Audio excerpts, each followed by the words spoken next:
See, we started with this chapter, training, employee training and development, right?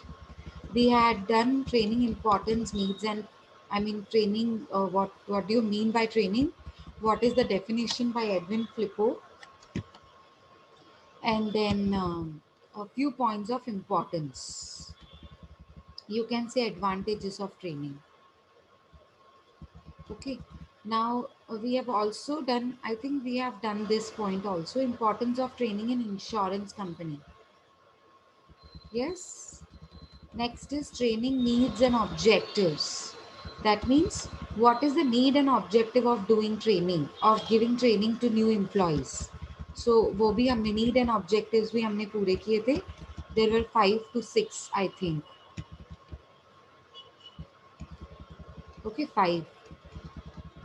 Training process. ये भी हमने किया था. आपको याद होगा ट्रेनिंग प्रोसेस में 5 स्टेप्स होते हैं. पहला होता है आइडेंटिफाइंग ट्रेनिंग नीड्स. सेकंड होता है डिटरमाइनिंग ट्रेनिंग ऑब्जेक्टिव्स. फिर होता है ट्रेनिंग प्रोग्राम बनाना और फिर उस ट्रेनिंग प्रोग्राम को जो बनाया था उसको इम्प्लीमेंट करना और उसको इवैल्यूएट करना, मतलब फॉलो अप लेना कि ठीक से हुआ कि नहीं हुआ. अब जब हमने पहला स्टेप किया था आइडेंटिफाइंग ट्रेनिंग नीड्स, तो मैंने आपको बताया था नीड्स है ना अलग अलग होते हैं. ऑर्गेनाइजेशनल लेवल पे कुछ नीड्स होते हैं. टास्क एनालिसिस होता है, मतलब जो जॉब परफॉर्म करना है उसके नीड्स क्या हैं. और पर्सन एनालिसिस होता है, मतलब जो पर्सन जॉब को परफॉर्म कर रहा है उसके नीड्स, उस वो कैसा पर्सन मुझे चाहिए जॉब परफॉर्म करने के लिए, उसमें कौन से स्किल्स और कौन सा नॉलेज होना चाहिए. ठीक है. तो ये हम लोगों ने ऑलरेडी प्रोसेस फिनिश कर लिया था. Okay. Now I told you हम लोग नेक्स्ट लेक्चर में करने वाले हैं training methods and techniques. So let us start with training methods and techniques. It is a bit, I mean, long, so it will take. I think it will take 20 to 25 minutes. Let's see how far it goes. Now, methods of training and development. Now, whenever company wants to train an employee, so how will they be training? So first they will have to identify which type of training is suitable to them. There are two types of training. One is on the job training and another one is off the job training. On the job. On the job means while doing the job, and off the job means after your completion of number of hours of the job. Okay. So on the job means while doing the job. Off the job means after the job. Okay. And you can say जैसे हम पढ़ाई करते करते सीख रहे हैं कि हम लोग को कैसे जॉब करना चाहिए. जैसे आप इंटर्नशिप के लिए जाते हैं ना, तो इंटर्नशिप क्या होती है, वो ऑन द जॉब ट्रेनिंग होती है ना, राइट. लेकिन ऑफ द जॉब ट्रेनिंग क्या होता है, ऑफ द जॉब मतलब जॉब के टाइम पे नहीं आप करते हो, लेकिन उसके बाद में करते हैं. जब उसके बाद ट्रेनिंग देते हैं तो उसे कहते हैं ऑफ द जॉब, और जॉब के दौरान दे रहे हैं तो उसे कहते हैं ऑन द जॉब. आप देखो बहुत इजी है. ये देखो बहुत सारे टाइप्स आपको दिख रहे होंगे. On the job, of the job दिख रहे हैं, बहुत सारे टाइप्स हैं. इनमें से जो जो दिए हुए हैं हम डिस्कस करते जाएंगे. ऑन द जॉब ट्रेनिंग में आ जाओ. सबसे पहला होता है कोचिंग. कोचिंग मतलब किसी को गाइड करना. ठीक है. जैसे आपका कोई जूनियर है, उसे आप you are imparting knowledge, you are sharing your skills with them, you are making them learn your skills, whatever your knowledge, with the experience you have got a knowledge. So इसीलिए आप क्या कर रहे हो, juniors को बता रहे हो कि ऐसे ऐसे इम्प्रूवमेंट लाया जा सकता है अपने परफॉर्मेंस में. उसे कहते हैं कोचिंग, मतलब गाइड करना. ठीक है. इसके बहुत सारे एडवांटेजेस एंड डिसएडवांटेजेस हैं. एडवांटेजेस क्या है, problem of transfer of learning from theory to practice is minimized. मतलब अभी सिर्फ थ्योरी बताई नहीं जा रही है, ये प्रैक्टिकली आपको करके दिखाया जा रहा है कि मशीन कैसे चलाते हैं. सो हम सिर्फ सुन नहीं रहे हैं, हम देख भी रहे हैं कि ये मशीन कैसे चलानी चाहिए. It is hands on doing, hands on practice. मतलब वाकई में आपको प्रैक्टिस करके दिखाया जा रहा है. सो ये एडवांटेज है. Next is training of this form tends to be individualized, मतलब पर्टिकुलर इंडिविजुअल को ये ट्रेनिंग दी जाती है। ऐसे नहीं आपने सबको एक साथ सिखा दिया, थ्योरेटिकली पार्ट पढ़ा दिया कि ऐसे ऐसे करना है, ऐसे ऐसे वो सिस्टम है इसका, और ऐसे ऐसे इस टाइम पे ये बंद हो जाएगा, तो आपने उनको बता दिया। नहीं, ये इंडिविजुअलाइज्ड ट्रेनिंग है, मतलब एक एक को प्रैक्टिस करने दिया जाता है, एक एक को अलग अलग सिखाया जाता है। ठीक है, पर्सनल लेवल, पर्सनल अटेंशन दिया जाता है। So this is also an advantage. Every executive can coach his subordinate even if development programs does not exist. मतलब अभी ऐसा कोई डेवलपमेंट प्रोग्राम नहीं बना दिया मैंने, बट स्टिल मैं सुपीरियर हूँ, आप जूनियर हो मेरे, तो मैं आपको अपने पर्सनल लेवल पे भी कोच कर सकती हूँ। ठीक है, next, coaching is very useful for orientation of new managers and for developing operative skills. मतलब जॉब कैसे, ऑपरेटिव स्किल्स मतलब जॉब को परफॉर्म कैसे करना है, उसका ओरिएंटेशन देना, मतलब इंट्रोडक्टरी लेक्चर नहीं होता है, जैसे शुरुआत कैसे करनी है, उसके लिए आप कोचिंग को यूज कर सकते हो। बहुत सिंपल मेथड होता है ये coaching. This method involves close interaction between trainee and his boss. मतलब अब है ना, ऐसा नहीं हो रहा है कि एक पर्सन है जो हमको ट्रेनिंग दे रहा है, फिर उसके अंडर में हम लोग काम कर रहे हैं। तो I mean it is very simple कि जस्ट आपका जो बॉस है वो ही आपको सिखा रहे हैं। So it is very simple to interact, हमको डरने की ज़रूरत नहीं होती है, because he is teaching us and we can ask anything. ऐसा नहीं हो रहा है ना कि बॉस का भी कोई एम्प्लॉई है और उसके भी अंडर में कोई काम कर रहा है, और वो इंस्ट्रक्शन बॉस दे रहा है और कि कैसे सिखाना है, और वो थर्ड पर्सन हमें सिखा रहे हैं। So it's not a chain, okay, of people, of trainee and the interview, I mean trainers, ऐसा नहीं हो रहा है। मतलब डायरेक्ट इंटरैक्शन हो सकता है between trainee and is trainer.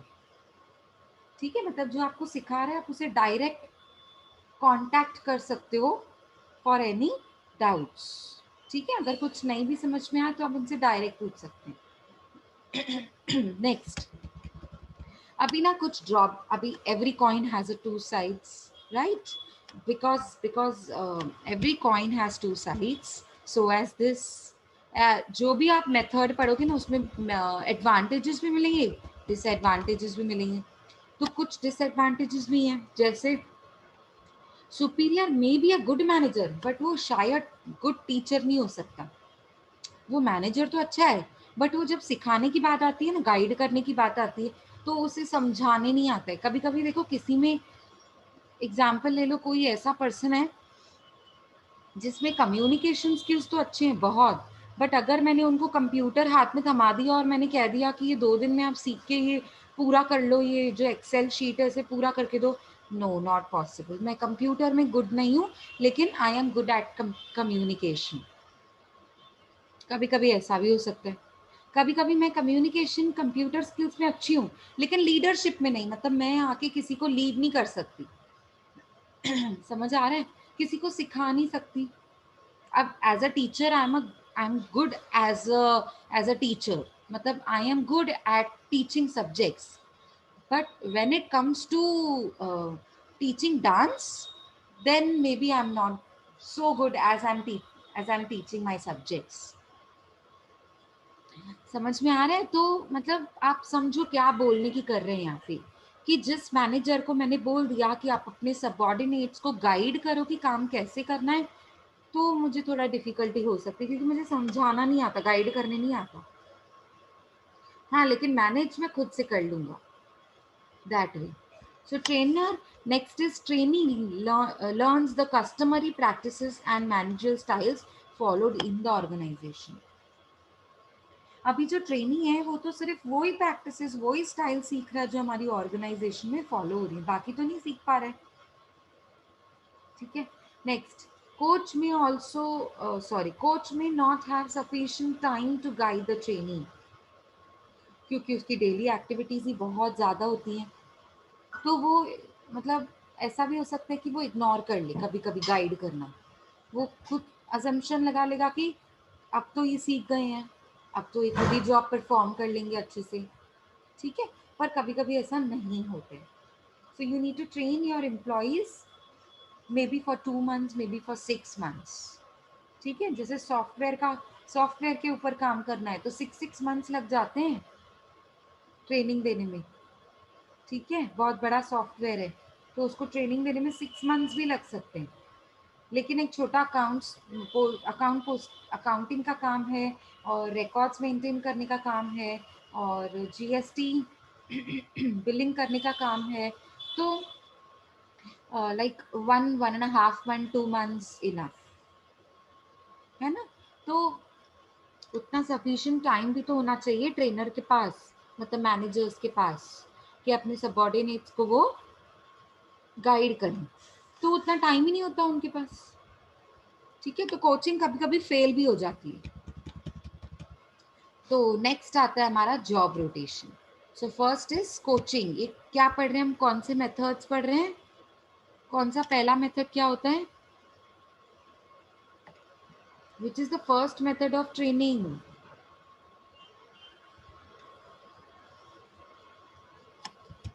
Yes, 2 methods बताए थे ना।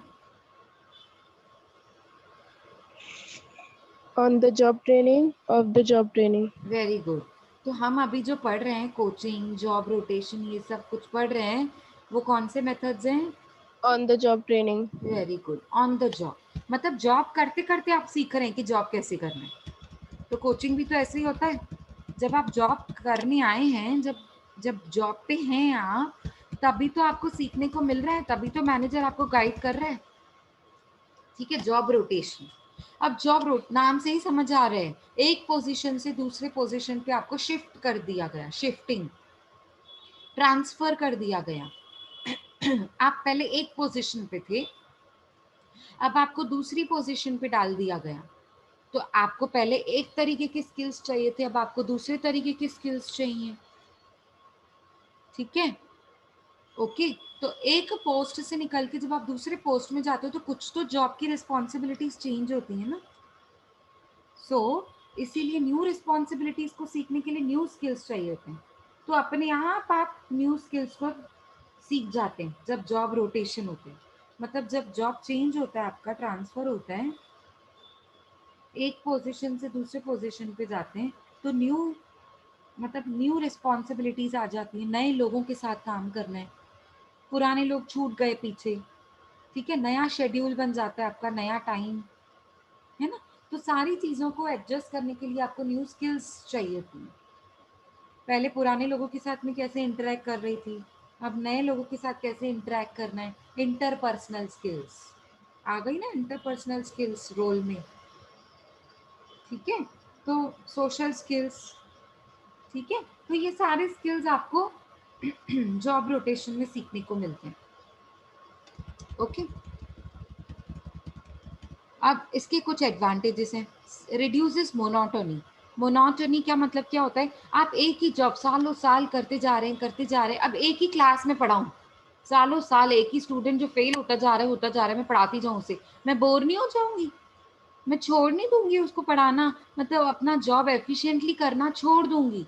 क्यों? क्योंकि मेरे दिमाग में बैठ जाएगा ये क्लास तो है ही ऐसा, ये तो स्टूडेंट है ही ऐसा डफर कहीं का, मुझे नहीं पढ़ाना है इसको, मजबूरी में पढ़ा रही हूँ मैं, क्योंकि किसी ने कह दिया, है ना। मोनोटोनी मतलब बहुत बहुत उसका जो एफर्ट्स होते हैं ना, मोनोटोनी में रिड्यूस हो जाते हैं, क्योंकि हम बोर हो जाते हैं सेम सेम जॉब परफॉर्म करके सेम जगह पे। बोर्डम लिखा भी हुआ है देखो, it creates boredom and monotony, मतलब रेगुलर वही जॉब करते करते हम बोर हो जाते हैं, which results in poor performance, ठीक है। पहला तो ये एडवांटेज है कि मोनोटोनी रिड्यूस करता है, ठीक है। बोर्डम रिड्यूस करते हैं, हम बोर नहीं हो जाएंगे क्योंकि हमको न्यू न्यू पोस्ट मिल रही है ना।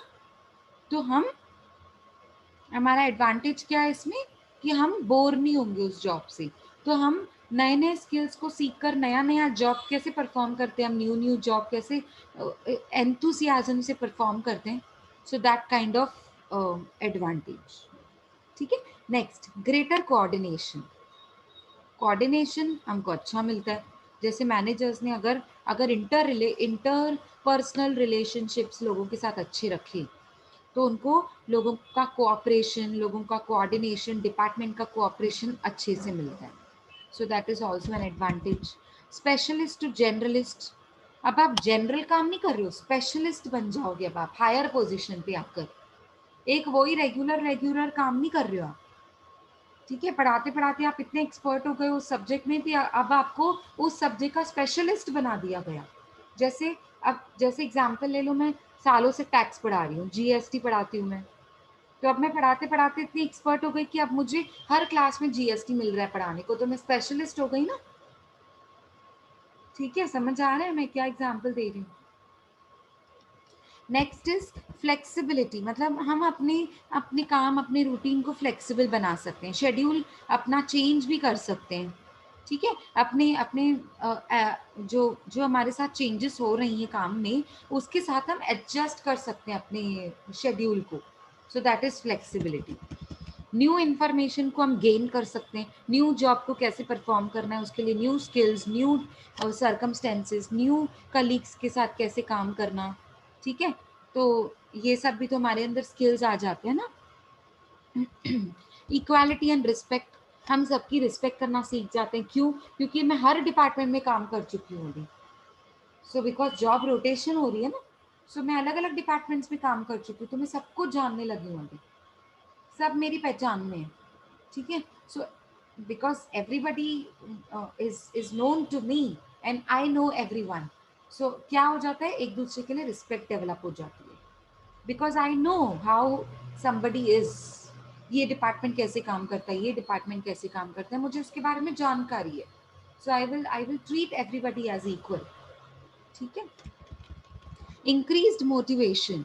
मेरा मोटिवेशन बढ़ता है. क्यों? क्योंकि मेरे काम करने का परफॉर्मेंस लेवल जो है ना वो भी बढ़ता है. मैं मोनोटोनी, बोर नहीं हो रही हूँ, तो मैं अपना काम अच्छे से कर रही हूँ, परफॉर्म एंथुसियास्टिकली अपना जॉब परफॉर्म कर रही हूँ. सो देयरफॉर जो मेरा काम करने का जो जो पैशन है वो रिड्यूस नहीं होता है. तो पैशन रिड्यूस नहीं होगा तो पैशन बढ़ेगा, जील बढ़ेगा आपके अंदर काम का, अच्छे से काम करने का. और अच्छे से काम होगा तो रिजल्ट्स भी बेटर आएंगे. And because results are better तो आपका मोटिवेशन बढ़ेगा, क्योंकि आपकी वजह से वो पर्टिकुलर जो प्रोजेक्ट है वो सक्सेसफुल होगा. ठीक है. Next, optimization. मतलब जितने भी आपके स्किल्स हैं उनको आप यूटिलाइज कर पाएंगे जॉब रोटेशन में. समझो एक जॉब पे आपका कम्युनिकेशन स्किल्स काम नहीं आते, जबकि आप बहुत अच्छे से कम्युनिकेट करते हैं. पर जब आपका जॉब रोटेशन होता है, तो जब जॉब रोटेट हो गया, ट्रांसफर हो गया आप दूसरे डिपार्टमेंट में, वहाँ पे कम्युनिकेशन स्किल्स की बड़ी नीड है. वहाँ पे प्रेजेंटेशन करनी पड़ती है आपको, बार बार प्रेजेंटेशंस देनी पड़ती हैं. तो आ गई ना कम्युनिकेशन स्किल्स काम में. तो जितने भी आपके स्किल्स हैं ना, वो सिर्फ डेवलप नहीं होते हैं, वो यूज में भी आते हैं. उनको आप यूटिलाइज करते हो, ऑप्टिमाइज हो जाती हैं आपकी स्किल्स. ठीक है, ये सारे एडवांटेजेस हो गए. अब बिकॉज कुछ every coin has two sides, तो जॉब रोटेशन के कुछ एडवांटेजेस हैं तो कुछ डिसएडवांटेजेस भी हैं. सो लेट अस सी क्या डिसएडवांटेजेस हैं जॉब रोटेशन में. Disruption of the work. अब जो मैं काम कर रही थी वो आधे में छोड़ के मुझे ट्रांसफर कर दिया गया. अब आधे में छोड़ना पड़ा ना, तो ये एक डिसएडवांटेज भी तो क्रिएट कर सकता है. आधे में काम छोड़ना पड़ा, डिसरप्शन. मतलब जो कंटिन्यूटी थी ना वो ब्रेक हो गई. The continuity is broke down. आया समझ में? Next, higher cost. अब बार बार न्यू न्यू जॉब, बार बार अलग अलग जॉब को शिफ्ट किया जाता है, मुझे बार बार न्यू जॉब दिया जाता है. तो जो जो पर्टिकुलर जॉब में कर रही थी उसकी प्रोडक्टिविटी तो आधे में ब्रेक होने की वजह से कम हो जाती है. प्रोडक्टिविटी कम मतलब खर्चा ज़्यादा, खर्चा ज़्यादा मतलब प्रॉफिट्स कम. ठीक है. नेक्स्ट, तो ये भी तो मेरा एक डिसएडवांटेज है ना. Next, imbalance. अब हो गया ना इम्बैलेंस, क्योंकि एक पर्टिकुलर जॉब पे एक पर्टिकुलर एक्सपीरियंस चाहिए था, मुझे नॉलेज चाहिए था. लेकिन जब मैं शिफ्ट हो गई दूसरे डिपार्टमेंट में, तो वहां पे मुझे एक अलग एक्सपीरियंस चाहिए, एक अलग नॉलेज चाहिए, different type of skills is required. So अब तो फिर इम्बैलेंस हो गया, मतलब अब मुझे सीखने के लिए थोड़ा टाइम तो लगेगा. So that creates an imbalance.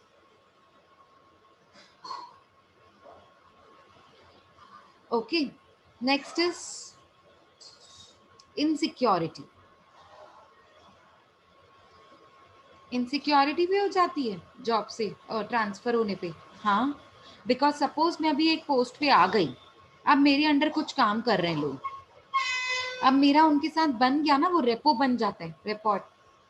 अब वो रेपो बन गया, अब मुझे अगर शिफ्ट कर दिया जाए तो मेरे को इनसिक्योरिटी हो जाएगी ना, जो मेरे साथ लोग काम कर रहे थे, मतलब अब तो मुझे कहीं और जाना पड़ रहा है, पता नहीं मेरे अंडर में कितने लोग काम करेंगे, पता नहीं वो मेरी सुनेंगे कि नहीं सुनेंगे, पता नहीं मैं उन पे अपना पावर चला पाऊंगी कि नहीं चला पाऊंगी, पता नहीं मुझे किसी के अंडर तो नहीं बिठा देंगे।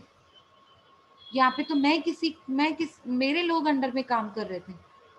सो इनसिक्योरिटी, ट्रांसफर होने पे, जॉब रोटेशन होने पे इनसिक्योरिटी भी हो जाती है।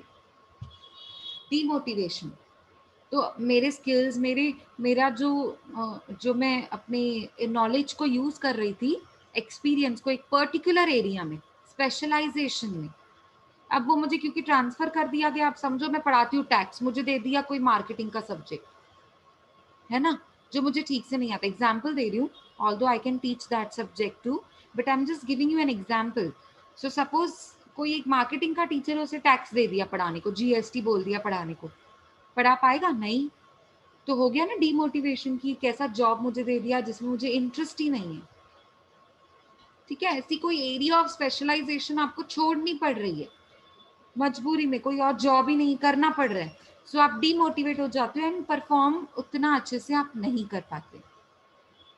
मिसअंडरस्टैंडिंग्स, जब आपको जॉब शिफ्ट करने के लिए दिया जाता है, तो अभी देखो यहाँ पे एक फनी सी चीज लिखी हुई है, job rotation are criticized as musical chairs. जैसे म्यूजिकल चेयर एक गेम होती है, आपको आपको पकड़नी है अपनी एक चीज, अपनी एक सीट पकड़नी है ना उस गेम में, तो it's just like that. Job rotation में आपको एक सीट जो पकड़ी हुई होती है, उसे शिफ्ट करना पड़ता है, राइट, वो आप पकड़ नहीं सकते हो हमेशा के लिए, म्यूजिकल चेयर में उस चेयर पे बैठ नहीं सकते हो, you again have to get up, okay, go round round round again again, choose a chair. So maybe ऐसा हो सकता है कि मिसअंडरस्टैंडिंग क्रिएट हो जाए जॉब रोटेशन के टाइम पे, आपको ये जॉब दिया गया था, आप इस जॉब पे कैसे आ गए, और मुझे लगा इस जॉब पे ये पर्टिकुलर स्किल्स चाहिए होंगी, बट मुझे वो स्किल्स तो थी नहीं, या मेरे आगे कोई बहुत अच्छा परफॉर्मेंस दे रहा है उस न्यू जॉब पे, तो जेलसी हो जाती है, फ्रिक्शन मतलब कॉन्फ्लिक्ट्स हो जाते हैं, मिसअंडरस्टैंडिंग्स क्रिएट हो जाती हैं। ठीक है, नेक्स्ट, डिस्टर्ब पर्सनल लाइफ। हम हमारी पर्सनल लाइफ भी कभी कभी खराब हो जाती, क्यों, क्योंकि प्रोफेशनल लाइफ में हम ठीक से परफॉर्म नहीं कर पा रहे हैं, अगर न्यू स्किल्स नहीं है हमारे पास, न्यू नॉलेज नहीं एक्वायर कर पाए, तो हम जब जॉब प्लेस पे परफॉर्म नहीं कर पा रहे हैं, बहुत डिससेटिस्फैक्शन हो रही है, हर कोई हमें चिल्ला रहा है, डांट रहा है, ठीक है, तो हम बहुत अपसेट हो जाते हैं, जिसकी वजह से हमारी पर्सनल लाइफ पे भी इफेक्ट आता है। घर पे भी हम आके ऐसे ही बिहेव करते हैं, सबको चिल्लाते हैं, बच्चों को चिल्लाते हैं, वाइफ को, हस्बैंड को, मम्मी को, पापा को, राइट, क्यों, तो हमारी पर्सनल लाइफ पे भी इफेक्ट हो जाता है। सो ये थे आपके advantages and disadvantages of job rotation. ये हमारा सेकंड टाइप था, ऑन द जॉब। अब आते हैं नेक्स्ट पे, अंडर स्टडी असाइनमेंट्स। अब इसमें क्या होता है, इसमें क्या होता है, लाइक अब है ना, आपको ऐसी एक सिचुएशन दी जाती है, स्पेसिफिक पोजीशन दी जाती है, जिसमें आपको ना असाइनमेंट्स दिए जाते हैं कि आप ये पर्टिकुलर असाइनमेंट पूरा करो, और वो असाइनमेंट पूरा करने के लिए आपको कुछ रिस्पॉन्सिबिलिटीज दी जाती हैं मैनेजर के जरिए। ठीक है, तो जैसे मैनेजर दे रहा है असिस्टेंट मैनेजर को, तो अब असिस्टेंट मैनेजर को अगर कुछ नहीं आएगा तो वो मैनेजर से ही पूछेगा ना, अपने सुपीरियर से पूछेगा ना। आ रही है बात समझ में, तो उसे कहते हैं अंडर स्टडी असाइनमेंट। मतलब आप किसी के अंडर में, जैसे मैनेजर ने असिस्टेंट मैनेजर को दे दिया, ठीक है, अब असिस्टेंट मैनेजर ने अपने अंडर में एम्प्लॉयज को अपॉइंट कर लिया, 3-4 टीम बना ली, और वो साथ में मिलके काम कर रहे हैं एम्प्लॉयज, कुछ नहीं समझ में आएगा तो वो किससे पूछेंगे, असिस्टेंट मैनेजर से, मैनेजर किससे पूछेगा, मैनेजर से। आई बात समझ में, तो यहाँ पे एक कोई है जो दूसरे को गाइड कर रहा है, ठीक है, मतलब ऑन द जॉब, जॉब करते करते आपको गाइडेंस मिलेगी, बट असाइनमेंट्स के जरिए। एक पर्टिकुलर आपको मैंने टास्क दे दिया, असाइनमेंट दे दिया, जैसे मैंने आपको प्रोजेक्ट दे दिया, टीचर ने आपको प्रोजेक्ट दे दिया, तो अब आपका जो मेंटर होगा उसी से तो आप पूछोगे, ठीक है। तो जैसे एक ग्रुप बना लिया स्टूडेंट्स का, आपको प्रोजेक्ट दे दिया मैंने, तो जब मैंने दिया तो आप मुझसे ही पूछोगे ना कि क्या डाउट है, क्या टॉपिक है, कैसे इसको प्रोसेस में लेके आना है, और कैसे इसको पॉइंट्स में ले आना है, कैसे लिखना है इसको, ठीक है। उसे कहते हैं अंडर असाइनमेंट। एडवांटेजेस क्या है इसके? कमिटी असाइनमेंट, मतलब एक ग्रुप असाइनमेंट होता है, ग्रुप बना दिया जाता है। सो अगर कुछ आप में स्किल्स नहीं है तो वो दूसरे किसी में तो ज़रूर होंगे। सो एडवांटेज क्या होता है? अच्छा, ये इसके एडवांटेजेस नहीं दिए हुए हैं क्या? सॉरी, ये कमिटी असाइनमेंट इसका एक टाइप लग रहा है मुझे, एक मिनट। हाँ हाँ, जस्ट अ मिनट, मुझे इसमें देख लेने दो एक बार। ओके, ये ऑल टुगेदर एक दूसरा टाइप है। ओके। हमारा थर्ड कौन सा हुआ? कौन सा किया हमने थर्ड? अंडर स्टडी असाइनमेंट, ठीक है। अब फोर्थ है हमारा कमिटी असाइनमेंट। कमिटी असाइनमेंट का मतलब क्या होता है? पैनल, ग्रुप, ग्रुप बना दिया जाता है। अब एक पर्टिकुलर प्रॉब्लम हो गई कंपनी में, बहुत बड़ी प्रॉब्लम हो गई, समझो कंपनी के ऊपर कोर्ट केस फाइल हो गया, समझो, एग्जाम्पल दे रही हूँ मैं आपको एक्सप्लेन करने के लिए। अब कोर्ट केस बना दिया गया कंपनी के ऊपर, तो बहुत बड़ी प्रॉब्लम हो गई। अभी तो मुझे लीगल एडवाइजर्स की कमिटी बिठानी पड़ेगी। तो ये असाइनमेंट किसका है? कोर्ट केस का। कमिटी कौन सी बिठाई मैंने? लीगल एडवाइजर्स की। तो अब जो प्रॉब्लम है उसको सॉल्व करने के लिए ये कमिटी बिठाई है, ठीक है। जैसे ही प्रॉब्लम सॉल्व हो जाएगी ये कमिटी वैनिश हो जाएगी। आया समझ में? तो कुछ पर्टिकुलर इश्यू को समझने के लिए, कुछ पर्टिकुलर प्रॉब्लम को सॉल्व करने के लिए, स्पेसिफिक प्रॉब्लम्स को सॉल्व करने के लिए, ग्राइवियंसेस को सॉल्व करने के लिए लोगों को ट्रेनिंग देनी पड़ती है ना, ऑफ कोर्स ट्रेनिंग देनी पड़ेगी ना कि आप इस प्रॉब्लम को कैसे सॉल्व करो। अब लीगल एडवाइजर्स आ गए, अब कुछ एम्प्लॉयज भी तो चाहिए कंपनी के, कुछ टीम भी तो चाहिए उन लोगों को, कमिटी के साथ कुछ टीम भी तो होती है। अब उसमें ना ट्रेनिंग दी जाती है, देखो काम करते करते कैसे इस प्रॉब्लम को सॉल्व करना है, तो लोग ट्रेनिंग ले लेते हैं, समझ लेते हैं कि कैसे इन लोगों ने प्रॉब्लम को सॉल्व किया, ठीक है। Next is project assignments. Project मतलब एक पर्टिकुलर प्रोजेक्ट आ गया बहुत बड़ा, जैसे एक डिपार्टमेंट का प्रोजेक्ट आ गया, जैसे एक मेट्रो बनाने का प्रोजेक्ट है, जैसे फ्लाईओवर बनाने का प्रोजेक्ट है, कंपनी को मॉल बनाने का प्रोजेक्ट मिल गया, एस्केलेटर्स बनाने का प्रोजेक्ट मिल गया, हर जगह एस्केलेटर्स बनाने का प्रोजेक्ट मुझे दिया गया। समझ आ रहा है मैं क्या बोल रही हूँ? बहुत बड़े बड़े प्रोजेक्ट्स बनाते हैं जब लोग, तो उसमें टीम चाहिए होती है, बहुत बड़े पैमाने पे लोग चाहिए होते हैं, लार्ज स्केल पे आपको ह्यूमन रिसोर्स चाहिए होते हैं। तो जब आप काम कर रहे हैं किसी प्रोजेक्ट में, पर्टिकुलर प्रोजेक्ट में, तो कैसे वो काम करना है वो आप अपने हेड ऑफ द डिपार्टमेंट से सीख सकते हैं, ठीक है। कैसे उस प्रोजेक्ट को एग्जीक्यूट करना है, कैसे कैरी ऑन करना है, ठीक है। वो आप सारे कुछ प्रॉब्लम्स, सारी प्रॉब्लम्स या फिर सारे असाइनमेंट्स जो भी आपको मिले हैं प्रोजेक्ट के अंडर, वो आप सीखते सीखते सॉल्व कर सकते हैं, ठीक है। मतलब ये पूरे टीम पे एक साथ डाले जाते हैं। तो अभी पर्टिकुलर टीम में जो हेड होता है वो जो आपको इंस्ट्रक्शंस देता जाएगा, आपको परफॉर्म करते जाएंगे वैसे वैसे। तो आपको गाइडेंस ही तो मिल रहा है, ट्रेनिंग ही तो मिल रही है कि जैसे जैसे मैंने आपको बताया वैसे वैसे सॉल्व करते जाओ प्रोजेक्ट को, मतलब एग्जीक्यूट करते जाओ, ठीक है। Multiple management. मल्टीपल मैनेजमेंट का मतलब क्या होता है? Multiple management in this method junior board of young executives is constituted. अब क्या होता है इसमें? जो यंग एग्जीक्यूटिव्स होते हैं ना, उनका एक ग्रुप बना दिया जाता है। अब उस बोर्ड को, उस पर्टिकुलर जूनियर बोर्ड जो बनाया है ना, is given an authority to discuss any problem. अब उस जो जो फ्रेशर्स आए हैं मेरी कंपनी में, जूनियर जो आए हैं, उनका मैंने एक बोर्ड बना दिया, ग्रुप बना दिया। अब उस ग्रुप को मैंने अथॉरिटी दे दी कि आप ये पर्टिकुलर प्रॉब्लम है उसे डिस्कस करिए, ठीक है। तो अब उसको डिस्कस करके सीनियर्स के पास लेकर जाइए।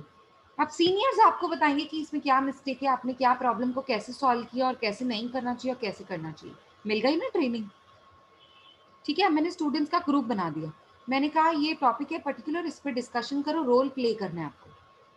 तो अब आपने कर लिया पूरा, अपना काम फिनिश कर लिया, पूरा रोल्स डिसाइड कर लिए, कैसे किसको कब क्या बात करनी है, कैसे परफॉर्म करना है, वो भी डिसाइड कर लिया। अब आप मेरे पास ले आएंगे, परफॉर्म करने से पहले आप मेरे पास ले आएंगे। अब मैं आपको बताऊंगी उसमें क्या मिस्टेक्स हैं, क्या बढ़िया चीज़ है, क्या लूप होल्स हैं। ठीक है, अब जो मिस्टेक्स है उन्हें रिमूव कैसे कर सकते हैं, उसके आइडियाज। इसकी जगह पे ये डायलॉग नहीं बोल सकते, ये डायलॉग बोल सकते हैं। समझ में आ रहा है, ये प्रॉब्लम को कैसे सॉल्व किया जा सकता है। तो आप सीख ही तो रहे हैं उन मिस्टेक्स को ठीक करना। एक टैक्ट होता है, एक एक टेक्निक होती है, उससे आप सीख ही तो रहे हैं। तो आपको प्रैक्टिकल एक्सपीरियंस दिया जाता है इसमें, ठीक है, कि कैसे डिसीजंस को मेक करना है, क्या पॉइंट्स, कौन सी प्रॉब्लम्स को कैसे सॉल्व करना है। ये बेनिफिट है आपका इसमें। Board of directors benefit the productive ideas. अभी जूनियर्स में से कुछ कुछ नई नई आइडियाज भी मुझे मिल रही हैं बोर्ड ऑफ डायरेक्टर्स को, जो शायद मुझे नहीं आई लेकिन मेरे यंगस्टर्स को आ गई, मेरे जूनियर्स को आ गई। टैलेंटेड मैनेजर्स आपको गाइड कर रहे होते, तो आप आगे चल के आप भी एक्सपीरियंस्ड बन जाओगे। ठीक है, इनएक्सपेंसिव मेथड है, इसमें कोई खर्चा नहीं है, जूनियर्स ही सीनियर्स के साथ मिलकर काम कर रहे हैं इसमें। ठीक है, ड्रॉबैक भी है, जैसे कभी कभी डिस्कशंस जब होती हैं तो वो हॉट आर्ग्यूमेंट्स में कन्वर्ट हो जाता है, मतलब झगड़ों में कन्वर्ट हो सकता है।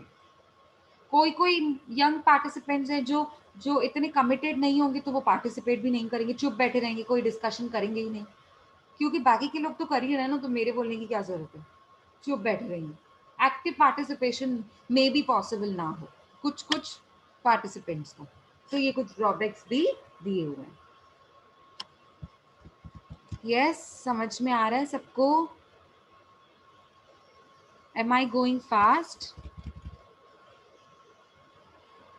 Yes, come on tell me.